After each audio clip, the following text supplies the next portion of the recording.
Hello my lovely floss tube friends, welcome back to the channel. A very warm welcomes to you all. So today, as I'm not going to be able to do a live stream yet again because I'm in the city tomorrow and it's been a rather busy day, I thought since as I was going to sit and do some stitching anyway, I would purposely pick a project that I could do in the office and I would sit and do a little stitch with me that could be loaded up, hopefully fairly sharpish, so that there's something there for Sunday evening. So if you don't see it on Sunday evening, you know that it didn't go quite according to plan. But the plan is that this will go up on Sunday evening, and that for all of those lovely people that were looking forward to a live stream for the Teresa Made Me Do It sale, that at least there is a little something for you to stitch with. And I have to say, it's quite nice to just sit here and do a spot of stitching. As you can see, today I am working on my Winter White Santa by Mirabilia, and as part of my Whip Go challenge for this month, I need to get 5 days worth of stitching on a winter or Christmas project. So I thought I would dust him off and he can come out to play today. So given that I was so far behind on my Whip Go, I'm not doing too badly. I'm catching up fairly well. So I've just looked at my handy dandy spreadsheet, and my handy dandy spreadsheet confirms that even though February and March were a complete disaster as far as being able to get all of my Whip Go challenges completed, I have spent pretty much the whole of April playing catch up and stitching on all the projects that I needed to bring me back so that I've met all of my goals. And I'm now on the last one. So where are we today? 23rd of April. And the only thing that I need to have done now is 5 days on a winter project. So fingers crossed. All I need is 5 days. That shouldn't be that hard, right? Or at least that's what I'm telling myself. That shouldn't be a challenge. That should be perfectly possible, given that I've done all of the others. So my plan, she says, best laid plans. My plan is that I will use my Winter White Santa, I think, for my train projects until I've completed my 5 days worth of stitching. And because obviously I'll be in London, so I'm in London on Monday. Joyously, I'm working from home on Tuesday. But I am back in London on Wednesday and possibly Thursday. So there's at least 3 days there. That's without anything else. But I think what I'm going to try and do is I'm going to try and make it so that I work on something like this that is manageable to take on a train, and stitch this in the mornings on the way into London. And then in the evenings, out on my stand in the living room, I think, she says, I think I've got my plan. I think I am going to do my Lucy Pittaway, the wall shop, because again that's wintry, and I can get some extra stitches in that one, because there's nothing to say that I have to stitch on the same project for the 5 days. The 5 day quota is just as long as I'm stitching something winter. So if I wanted to, I could choose a different wintry project each day. But that was the whole purpose why I, rather than pick actual projects on my Whip Go that needed to be stitched and actually naming them, I picked themes, because that way I've still got the flexibility. And you know how much I do love a bit of flexibility. So by picking themes for my Whip Go rather than actual designated projects, I think I definitely made the right choice, because it gives me so much more flexibility of what I actually want to stitch, depending on my mood, because I'm definitely a mood stitcher. I'm definitely one of those people that I stitch based on what mood I'm in. So sometimes it's like, as much as I would love to sit and stitch on a full coverage, I'm either so tired that I need something easier, or sometimes I just fancy a change. I'm one of those. I'm one of those people that my stitching can only help me unwind if I've had a particularly hard day at work and just a hard day in general. The last thing I want to do when I'm tired is to come home and start stitching on something that's really complicated, that potentially could upset me more as the evening goes on. There are some of my projects that I have to be in the right frame of mind to actually stitch on. I don't know if that happens to you, but I'm very driven by my mood. Very driven.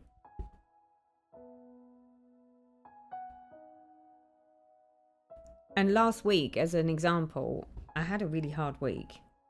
I was really tired. And I actually, for once in a long time, got really grumpy. Just because I was so tired, there was no time to do anything. And it was just like, oh.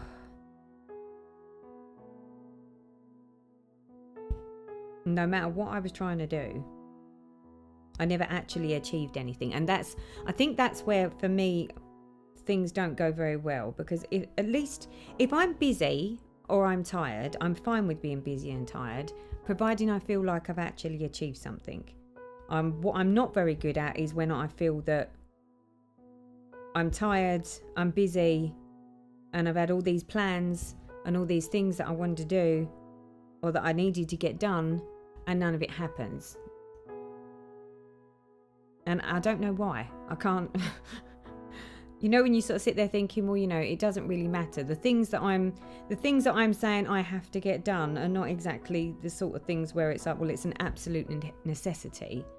It's just personal choice. But for me and my well-being, let's say, they're the sorts of things that if I put my mind to it, that I wanted to get those, you know, I wanted to get certain things done. And then for one reason or another, you know, life gets in the way or something happens and I don't get to do what I want to do. I'm fine if it's one or two things, but when it's like everything, it gets the better of me. It really shouldn't, but it does, unfortunately. Now, although I had a particularly bad week with work and just genuinely being too busy, probably more so just too tired, because I tend to find that if I'm tired, that's when I get it worse, because I'm just like, oh, even when I do then have time to do something, I either don't have the inclination, or I'm so grumpy that I don't want to do anything. But luckily for me, I ended up working from home on Friday, so I had one day working from home last week. But again, I was just so super busy with work that it was like, well, being at home is supposed to be so that, you know, if I need to dip outside and go and, you know, put some washing on, for instance, it's like I could do that whilst I'm going and putting the kettle on. But it was one of those days working from home that wasn't even a possibility. So yeah, hence the grumpiness. But I wouldn't mind, but normally I don't do much, certainly not on a Friday night, not after a week of work. That's my night where I can just sit in, you know, you get home from work, or, you know, you finish work, I go down to see my mum, I walk the dogs, I maybe put some dinner on, and then if I'm feeling in the mood, I might do a spot of exercise. And if not, then I just sit down and stitch. And I love a Friday night.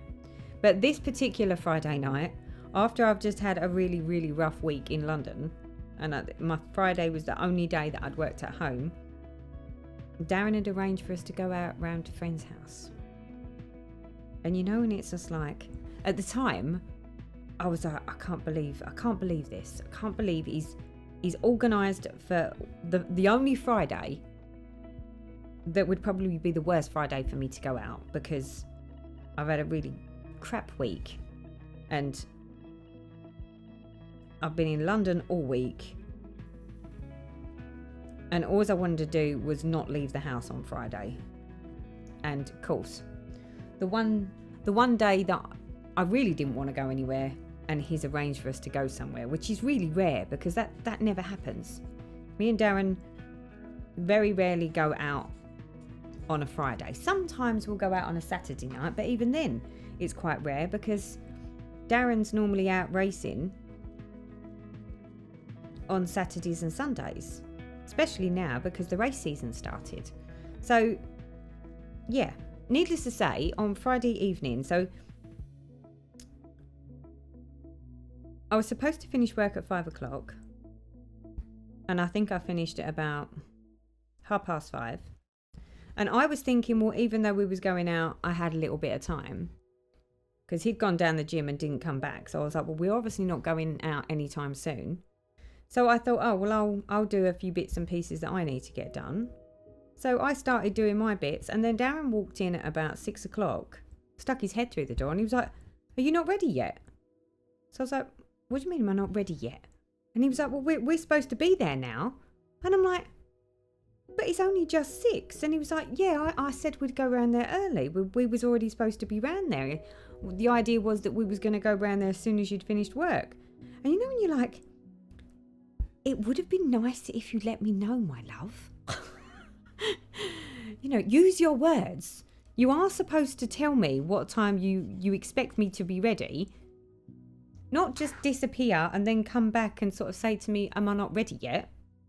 Because at no point had he ever mentioned to me that we was going around that early. So, Chris, that didn't help. So I was even more grumpy because I didn't want to go out. And then because we are going out, I'm also having to sort of throw myself together. So I said, well, I haven't got to really dress up for this, have I? And he's like, no, he said it's a casual thing. So I was like, fine. I was like, as long as it's casual. I said, because I'm not about to go and redo hair and makeup and put something on that's less than comfortable just because it might look good. So I said, yeah, no, okay. So at least that was one good thing. It was a jeans and nice top with, I don't know, I think I wore, what did I wear? I think I wore I say a jumper. It's not a jumper. It's like a sweater, but it's not cash. In fact, me and Darren had this interesting conversation in the car on the way round, because whilst I was grumbling at him in the car on the way round there, and I turned around and I said, you didn't give me any time. You are supposed to give me a warning that, if you've made arrangements for us to go out, I at least need to know what time you expect me to be going out. I said, because it's very rare that you expect me to get up and just start sort of leaving the house to go out on a Friday night at 6 p.m. I was like, normally I at least get until 7 or 7:30 before we go anywhere, in which case I've got time to walk the dogs. I've got time to sort of, have a quick wash, brush my hair, do my makeup, those sorts of things, just to make myself look presentable if I'm going out. Especially since I'd sort of basically worked from home all day, so I was sort of a bit of a throw together. And I turned around and went, and look at the state of me now. I said, I look like a right scruff. And he turned around and was like, he said, well, see, there's the thing, Tal. He said, you never look like a scruff. He said, even when you're trying to be casual, he said, you're always smart casual. So I was like, well, what's that supposed to mean? And he was like, well, you never dress casual. So I was like, yes, I do. I said, if I got my jeans on, I said, you don't get much more casual than that. And he was like, well, no. He said, it's not like you're wearing a hoodie and a pair of jeans and a pair of trainers. So I was like, right. So I said, but I am wearing a lounge jumper with a pair of jeans and a pair of pumps on. So I said, so I'm not understanding what you mean by casual. I said, because as far as I'm concerned, I'm casual now. And he was like, yeah, but it's still smart casual. So then we got into this this debate in the car about what is the difference between being dressed casually and then, in his opinion, because I can't dress casually, he said, but every time you go out, he said, even when you say you've not made an effort, he said, you're still smart casual. So I'm like, oh, you'll have to explain this to me. I said, because I don't understand what the difference is between casual and smart casual. I said, casual's casual, surely. I'm either dressed up or I'm casual. I said, but I'm not quite sure what you mean. But he was his interpretation of the difference between being casual and being smart casual. So when I said to him, well, what's the definition? What's the difference? He turned around and went, well, he said, for example, he said, if I'm dressed casually, he said, I've got my joggers on with my trainers, he said, and maybe like a t-shirt. So I was like, right. So I said, then what's smart casual? And he went, well, like I am now. Now, bearing in mind that he's just turned around and said that casual is a pair of joggers, trainers, and a t-shirt, right? That's his idea of like, you know, real casual. But then he's also, his definition of smart casual, because he was also dressed smart casual, was a pair of jeans, a pair of trainers, and a t-shirt. So I was like, but other than the change of the jog pants, babe, I said, it's still casual, right? So he said, well, no. He said, no. He said, because jog pants is like really casual. He said, but my jeans, he said, all right, they're casual. He said, but my t-shirt. So he said, I've changed my t-shirt so that I've got like a smarter t-shirt on. And you know when you're like, I'm a bit confused. I was very confused by the whole conversation over what is smart casual and what is casual. But it did make for rather an amusing conversation, considering that I was being a bit grouchy because I wasn't overly pleased about having to go out on a Friday night. But that said, I am so pleased that I did go out, because we had an absolute blast. We ended up going round there. It was just us and a couple of friends. They've got like an outside bar, so it's indoors. It's heated. It's got a number of TVs in it. It's got all the drinks out there, and basically we just sit around the bar and chat. The couple that we was actually going round to, they said that they wanted to sort of say thank you, because Darren's been round there doing some work for them on their house. And back, when was it? Back at the beginning of the year, I think it was. They wanted some of their walls painted in a decorative paint. And not very many people know this. But I used to be a painter and decorator back in the day. And when I say back in the day, I am talking over 20 years ago. But I was a painter and decorator. So let's just say, I wouldn't say that I'm a professional, because I'm not a professional, but I'm quite comfortable with working with paint, and especially like textured paints and ones where you like get a textured finish. So they asked me if I would go round and do the San Marco for them on their, I think I did. They had a entertainment unit or centre, like inbuilt centre in their living room, that they wanted like a cream San Marco on, which basically San Marco is just like a special metallic-y textured paint that gives you like the textured look. I've got it in my house. Maybe I'll have to. I think I've shown it. You must have seen it on some of the other videos. But basically, it's a textured paint that has a metallic in it. That when you apply it, you apply it in different motions, and by applying it in different motions, it makes that metallic sort of sweep. So I went round and I'd done their entertainment area in their living room, and then they said that they had another room upstairs in the bedroom that they would have really have liked to have got one of the walls done in a different colour, San Marco. So I was like, well, and they had like, you know, stuff everywhere because they were in the middle of decorating that room when I went round there. So I was like, well, let me have a little look at the room. So I went up and had a little look at the room. And to be honest, it wasn't a particularly big room anyway. And it was only one wall. So I turned around and said to him, I said, well, look, I said, if you want it done, I said, just pick the colour that you want. I said, and I'll come round and I'll just quickly splosh the wall. So he was like, oh, would you mind? Would you do that? So I was like, yeah, of course I'll do that. So needless to say, that is what I did. And it was literally, it took me maybe an hour and a half to do their wall.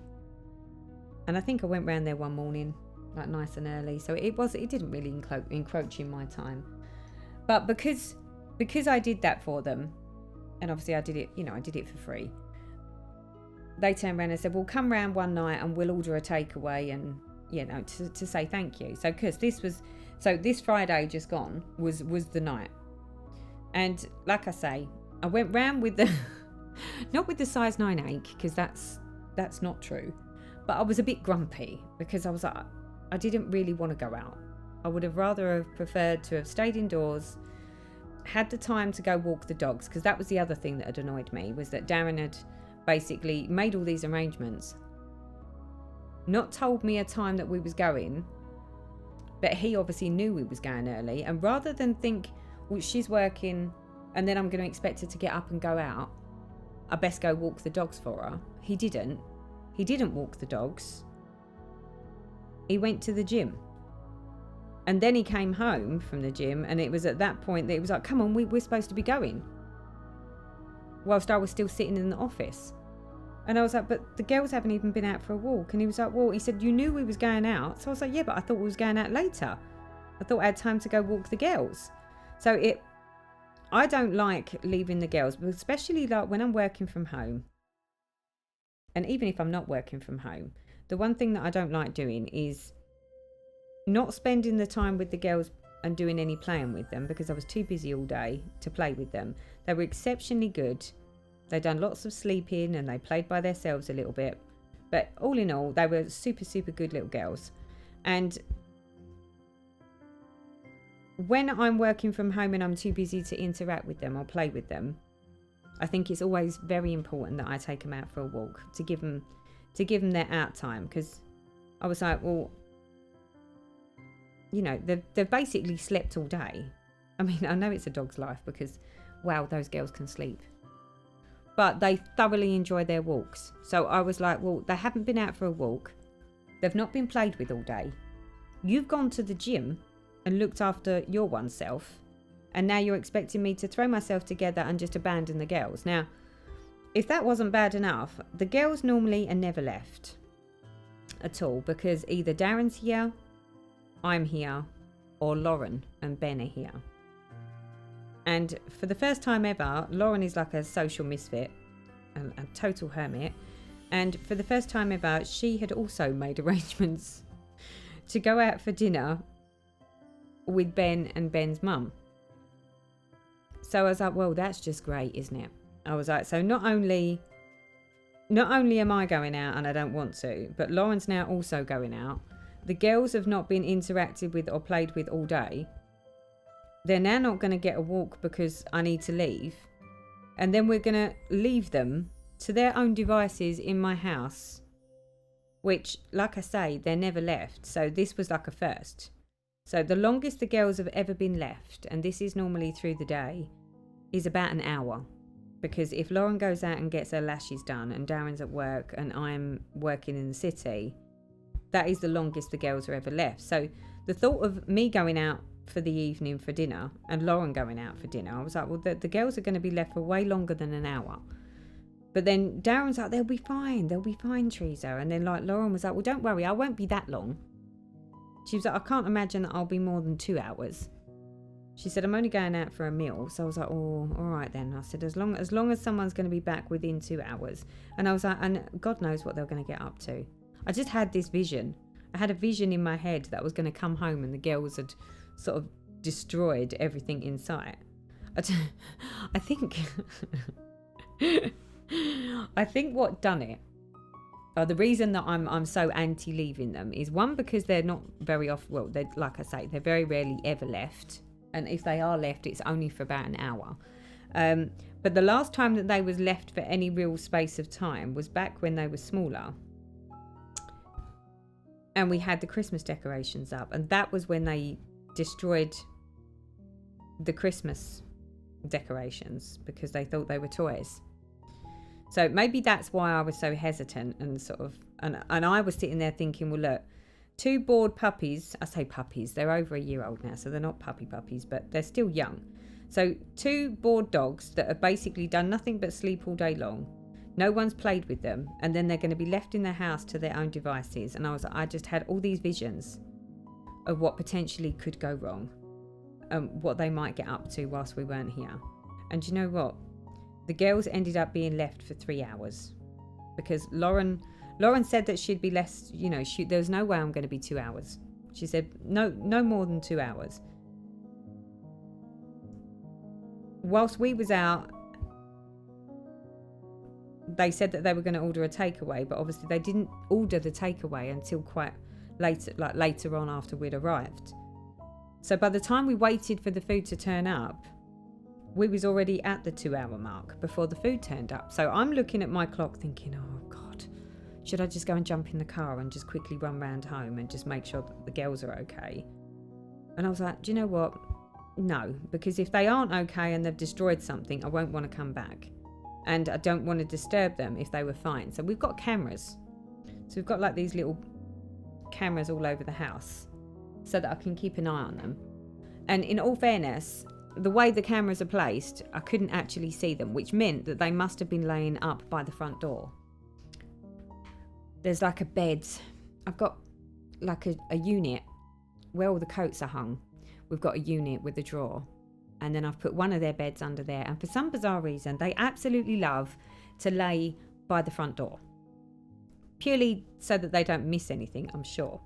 So that is a thing, and that is a place that they tend to sit. So the fact that I couldn't see them on the camera and they weren't sort of mooshing around in the living room, I was like, well, all the time that I don't see them actually mooshing about, I'm going to make the assumption that they're not up to no good and that they're actually behaving themselves.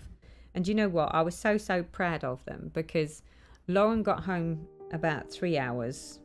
3 hours the girls were left, and then Lauren got home. And I think we got home, I don't know, about half an hour after Lauren. And she was like, when they were like, when we came in, Mum, she said they were just proper sleepy. She said, so they must have just been sleeping. And they were absolutely fine. But then, because by the time I came back, because the original plan was that I turned around and said to Darren, well, if we're going to go off out and we're leaving the girls, then we're going to need to make sure that we're back to be able to take them out for a walk later. And he's like, what, in the middle of the night? So I was like, well, it might be in the middle of the night. I said, but you can't not expect the girls to go out when they've not been played with all day. I said, and they've been really good. So that was the original plan, was that when we come back, we was going to take the girls out for a walk. Just a quick one around the block. But in all fairness, they still looked so sleepy and they were just happy to see us. So I was like, well, all right, maybe they don't need a walk. But I did make up for it. So on Saturday, they had a lovely walk, and I was out in the garden on Saturday. So I let the girls come out in the garden and we played some ball and,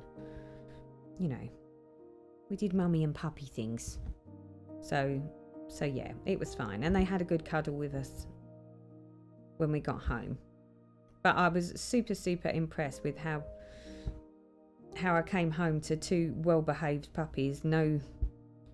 Nothing destroyed, thankfully, whilst we was gone.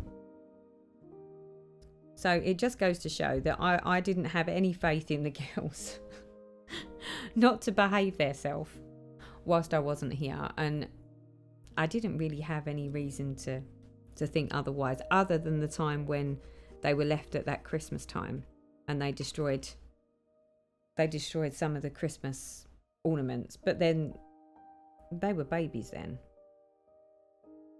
So it was a good test. It was a good test to see, how they cope without us here. But it does help that there's two of them, so I don't think they really sort of get lonely. I mean, they never like it when we leave them. They always have that look on their face like, please don't leave. Please, mummy. But I don't think it's like, you know, where you've got an only dog that's left on its own and it pines for you, or it gets really upset and anxious because you've left.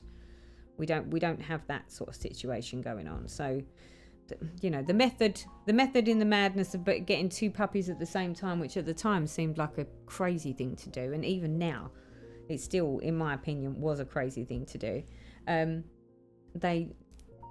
It was a good idea because they're always together. Always together. Right, let's have a little look. How far have we got? We've done all right. Look, I'm getting some more filled in on this one. It's taking forever for me to stitch this one, I know. I can't even remember how long I've had this project on the go for. But that's why I think it's important that it gets some love. It needs a little love, people. Right, let's see. What have we got next?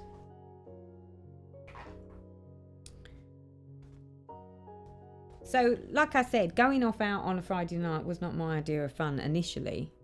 But I'm really pleased that I did, because we did actually have a really good time. I mean, I make it sound like shock horror, but it is a bit shock horror, because I honestly didn't think I would.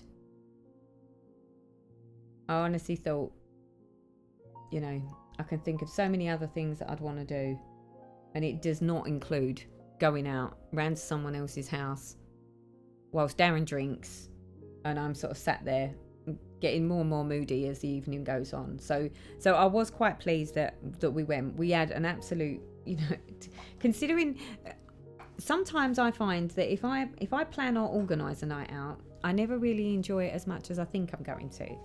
But when it's a night where either I didn't think I fancied going out, or I just wasn't really up for it, or it's a spur of the moment thing that's arranged, when you think, oh, well, it'll be what it'll be, but I can't imagine it's going to be a great night. And it actually turns out to be a total blast.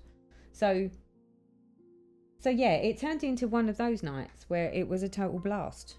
And we had such a good laugh. And the conversations that we had, well, that was bizarre. We just ended up having all these real random conversations. Right, we're doing a mixed blend now, people. We've got some 414 and some 800 together. There we go. So yeah, it was actually really nice to get off out on the Friday night, even though I didn't really think I wanted to go and I really wasn't feeling it. It was not a bad shout at all, because I really had quite a good time. So I went out with the hump and came back rather chilled. So yeah, I was quite pleased about that. And then obviously the fact that it wasn't late, so the people that we went to see, they're, let's just say, a little bit more mature, so they're sort of in their early 60s. So we had a really good time, got a lovely takeaway, and then literally I think we was home here by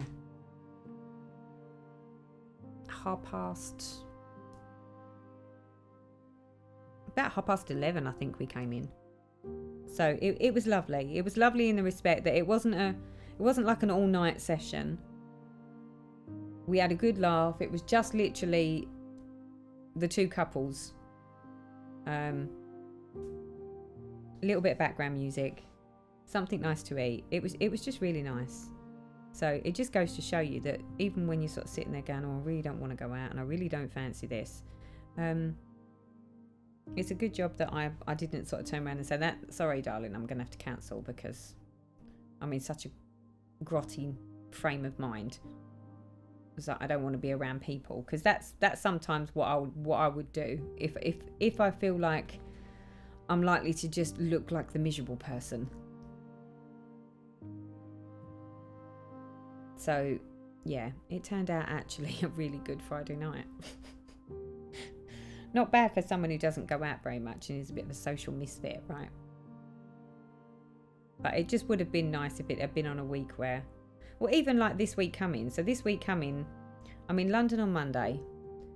I'm working from home on Tuesday. I'm back in London Wednesday and Thursday. And then I think currently at the moment I'm working from home on Friday.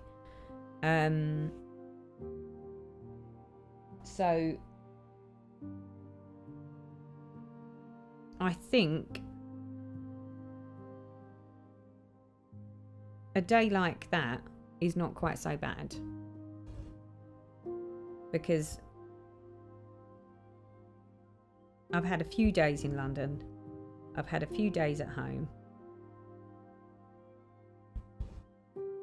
because I tend to find that this whole, how on earth I ever used to do a 5-day week in London is beyond me. I have absolutely no idea how I used to do it, because now just even a 3-day week, I feel like I'm like, oh God, I'm so tired.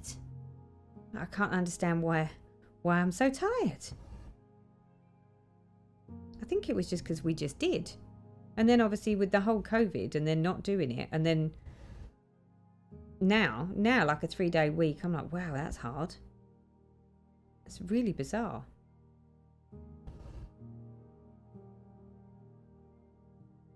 Especially when I sit there and think, you know, I've been in this role for 9 years. 9 years I've been in my role, working out of London.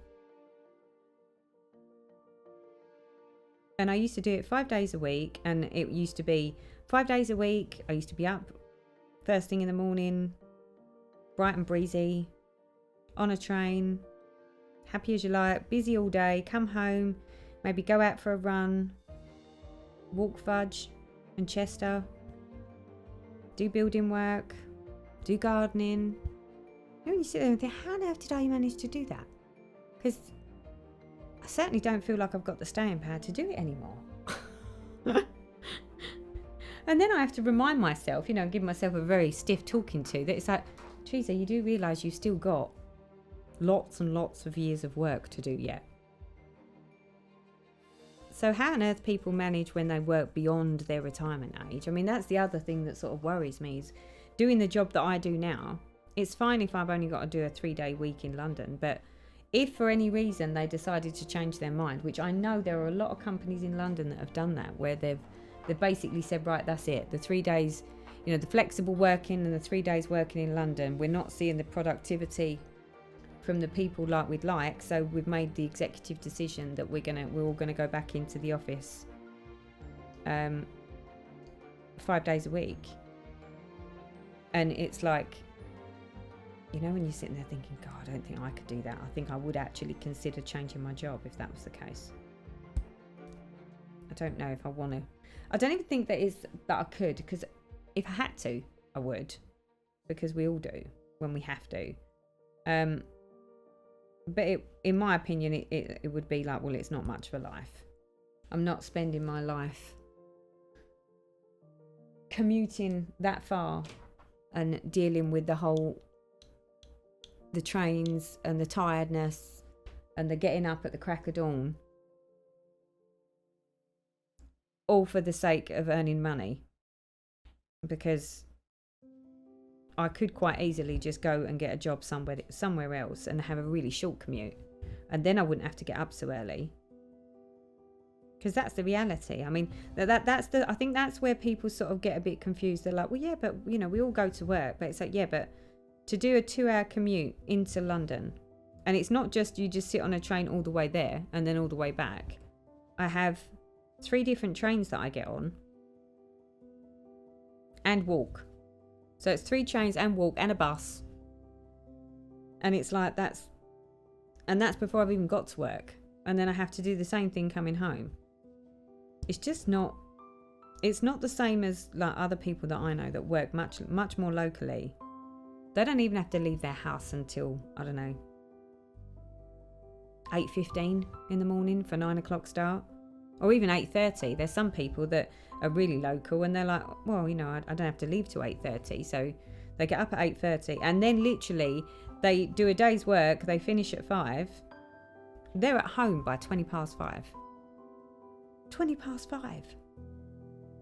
I don't even get in here until 7 at least. And that's before I've even done anything else. I've done nothing else other than get through the door. And then because I've always got the duty of, I've got the dogs need walking, I need to go down and see my mum, I need to put dinner on. So yeah, it's a lot harder when you look at it like that. So this is why I sit there thinking, am I ever going to be able to cope with this when I'm older, especially since as my retirement age at the moment, I don't know if it's going to change again, but in my lifetime it went from, yes, I knew I could retire at 60 to then I think it was 63, then it went up to 65, and now it's up to 68. So I can't actually draw my state pension until I'm 68. And I said to Darren, I cannot imagine that I could cope doing the job that I do with the commute that I've got until I'm 68. I mean, I have got a private pension which I pay into, so providing the private pension is enough, I would have the option to retire earlier than 68. But yeah, what if there's not enough? It's the thought of having to continue working until I'm 68 is like, it's not one that I'd like to consider. I would like to think that I have, and if I did have to work until I was 68, because I do know some people that are in their more mature years that have retired from their main job, but they still want a little job just because it helps sort of keep them focused, keep them sort of not busy, but gives them something to get out of bed for. And I do know a few people that have got like what I call like little part-time jobs. So they've got their pension, but they also do a nice little part-time job just so that it gives them something to do and keeps them focused. And they thoroughly enjoy that because it's a nice combination. It's not like a full-time job, and it's not like it's the be-all and end-all. They do it almost like because they can.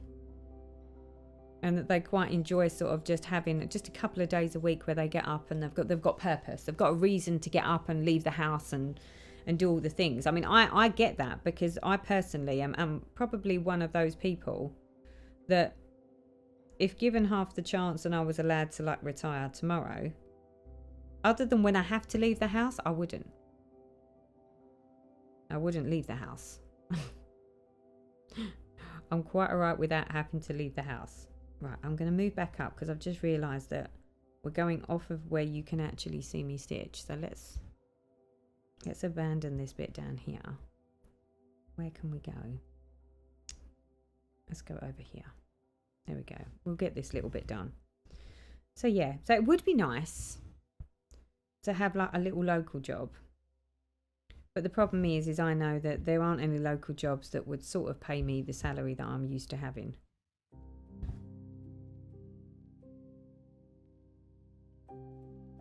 So I suppose it is, what do you want more?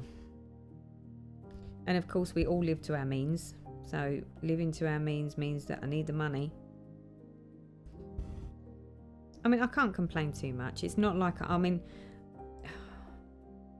used to have a manual job. Like I said, I was a painter and decorator. I can't even imagine having a manual job now. There's no way that I would have been able to. I mean, you think with all the things that have happened and the hip replacement, there's no way that I would have been able to have continued holding down a full-time job like I have where I'm at. If it was a manual working job, if it was a job that required me to be manual. So I suppose you need to be careful what you wish for. Thankfully, my job is office-based. So in that respect, it's the better choice of the two. It just would be nice if I could lift the office up and move it closer to home. That would be ideal. If I could lift my office up and bring it closer to home, I would be in the perfect job. Because I've got absolutely no problems with going to work. It's just, it's because of the commute that does it. But I do quite like, having some purpose in life. I've got a reason to leave the house. I've got a reason to get up in the morning. Not that I really have any problems with getting up in the morning, because seeing that we do our stitching, even when I'm working from home, I'll get up super early in the morning just so that I can sit and do a bit of stitching before I start work. So I don't really think I'd ever need to worry about not having anything to give me a purpose or give me a reason to get up in the morning. The getting up in the morning is never going to be the problem. The leaving the house, now that might be a problem, because I'm not a lover of going out if I don't have to. Because I rather like being at home.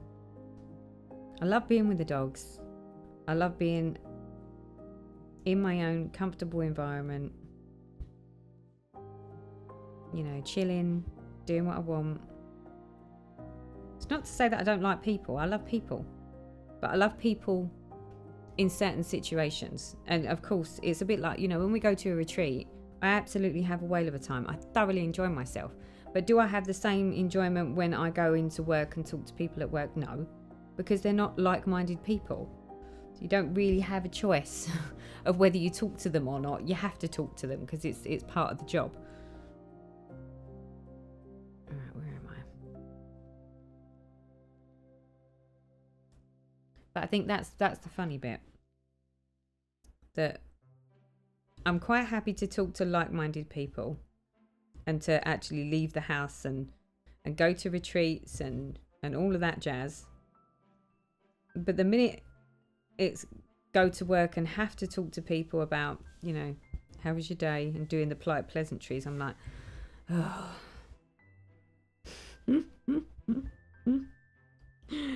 Oh, too funny. Hey, I'm alright with the fact that I like staying indoors. I am a little hermit. But I can occupy myself perfectly well. Which I think is where some people can't. And if you've not got a hobby, or you've not got something that you thoroughly enjoy doing, I think they're the people that are always wanting to go out, because they don't have anything to keep them occupied and keep them busy. Right, I don't think we've done too bad for a spot of stitching. On that note, Darren has now arrived home. Seems as his racing got washed out, I think, because it's done nothing but rain here in the UK. It is really, really quite horrible, given that yesterday was absolutely lovely in the garden. I mean, all right, it wasn't full-on t-shirt and shorts weather, but it was definitely a t-shirts weather. You know, I was tinkering around in the garden, and it was really quite warm. I didn't need to wear a jacket, but I still needed my jeans on because it was a bit chilly for the legs. Today, on the other hand, it's done nothing but rain. So, yeah. The weather here in the UK can't decide what it wants to do. So, and I think we have a particularly cold snap coming for this coming week. So yeah, big coats are going to be coming back out again, unfortunately. Right, on that note, my lovelies, I think I'm going to call it. I'm going to go and see my husband, and I'm going to go and put some dinner on. So I hope you all have a wonderful week and get lots of stitching done and do all the things that you want to do. And if, like me, you're having a bad day and you can't think of anything else that you would rather do than go out, maybe you should go out like I did, because I honestly didn't want to go out on Friday, and I am so pleased I did, because it put me in such a better mood. Just goes to show you that even when we think we don't want to go out and that we're a bit grumpy, actually by going out, it was, yeah, it broke the grumpiness. So, okay, I'm going to call it. So have a lovely week all, and no doubt I'll see you all very, very soon. So until next time, bye bye for now.